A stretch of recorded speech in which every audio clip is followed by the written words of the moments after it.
Hello, my name is Brianna, and today for you I have a tutorial on how to make chocolate chip cookies. For this recipe you will not need a stand mixer.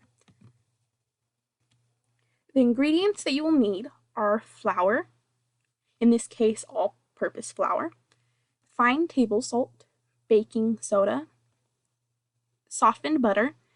For this you really want the butter to be very soft. It'll be easier to handle. You will also need sugar, light brown sugar, an egg, vanilla extract, milk, and you can use any milk. It can be almond milk, 1%, 2%, and then you will also need semi-sweet chocolate chips. For this, you can also use any type of chocolate chips you like.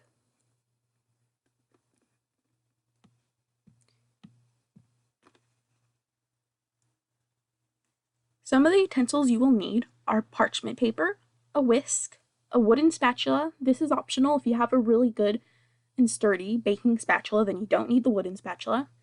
You will also need a small mixing bowl, a large mixing bowl, and either a freezer-safe plastic bag or a freezer-safe container. And you will also need a cookie sheet. These are what the items you will need look like. There is the parchment paper, the whisk, the wooden spatula, and then the baking spatula. Some other utensils you will need, in this case, these are all the measuring cups. You will need a 1 cup measuring cup, a 1/2 cup measuring cup, 1/4 of a cup, 1 tablespoon, 1 teaspoon, and 1/4 of a teaspoon. And these are what they look like. If you don't have any, you can go to your nearest market and they should have them there in the baking or cooking section.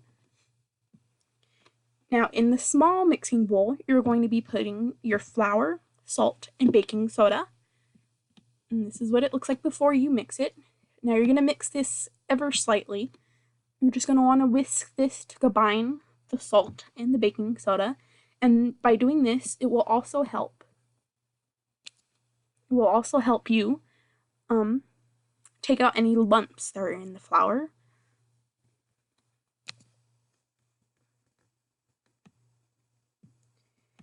Now, just as a reminder, the butter needs to be very, very soft. And to get it really soft, I recommend you leave it out on the counter or in the bowl for about half an hour. And if it's still not soft enough at half an hour, then leave it there for a little bit longer. Now, in the large mixing bowl, you're going to have your butter. And before you start mixing anything else in there, you're going to want to mash the butter down and mix it a little bit. It'll make it a little bit easier to mix into the sugar. Now you're going to be adding your sugar and your brown sugar. And here is your regular sugar on the left and your brown sugar on the right. And then the softened butter on the bottom. Now you're just going to mix it with your wooden spoon or your baking spatula. And what you're going to be doing is you're going to be creaming everything together. And this will it'll make everything very light and fluffy. And in order to do this, you'll use a wooden spatula or your baking spatula, and you're going to mix it or cream it in the bowl. So this is what it will look like. You're just going to be bringing the wooden spoon with the mixture up into the sides of the bowl, pushing the spoon into the bowl, mixing the sugar and the butters together. Now you're going to want to do this for about 2 to 3 minutes, just until it looks like this, nice and fluffy and light.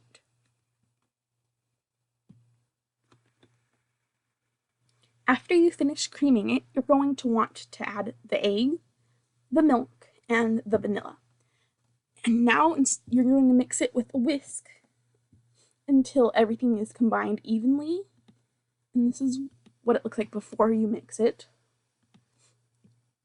And then once you mix it, you're going to be scraping down the bowl, getting any of the mixture that was maybe higher up on the bowl that didn't get completely out. You're going to bring it down, and then you're going to add the flour.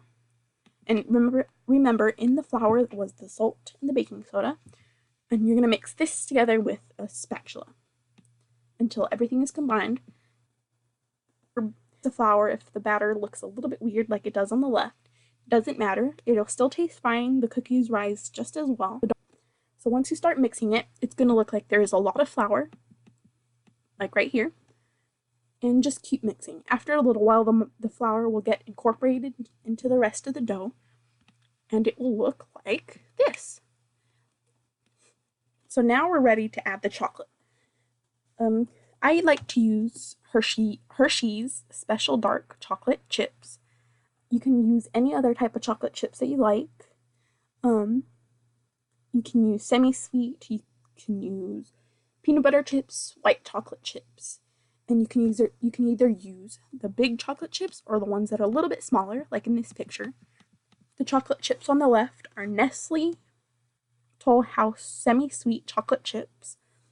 And this is what I originally used in my recipes. Now I use what's on the right, which is dark chocolate chips. And they are a little bit smaller than your other chocolate chips. And they actually melt a little bit better than the other ones. So now you're going to mix it into the cookie dough once that's done.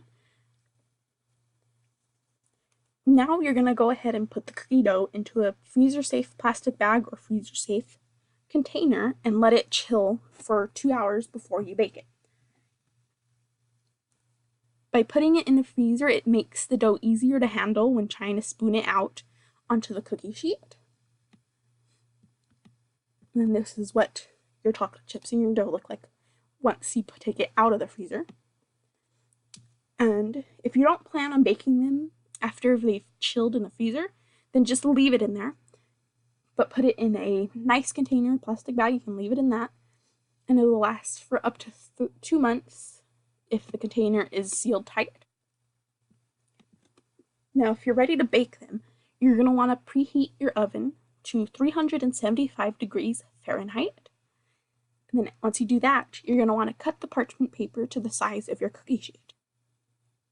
And just to keep the parchment paper from moving, you want to put a little bit of the cookie dough onto the cookie sheet at the 4 corners, just so that the parchment paper doesn't curl up on you or move. This is what it will look like once you've done that. Now you're ready to scoop out the dough and place it onto the cookie sheet. For this, you can use 2 spoons, or you can use a specifically made cookie scoop. So once you take it out, you're going to want to scoop it onto the cookie tray. Now here I use the 3-2-3 method. Now that from one another, if you crowd the pan, then the cookies might run into each other and cook together, which you kind of don't want if you want them to look nice.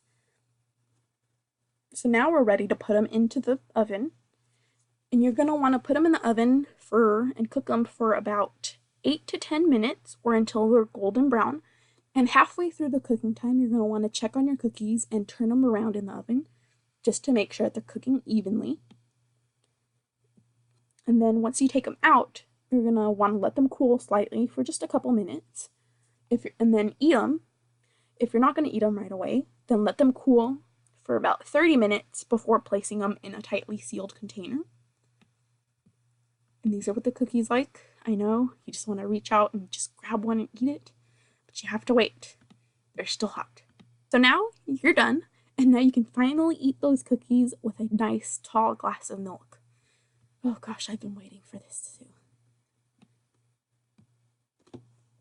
Hope you liked my recipe, and hope you try it and give it out to other friends and family. Enjoy!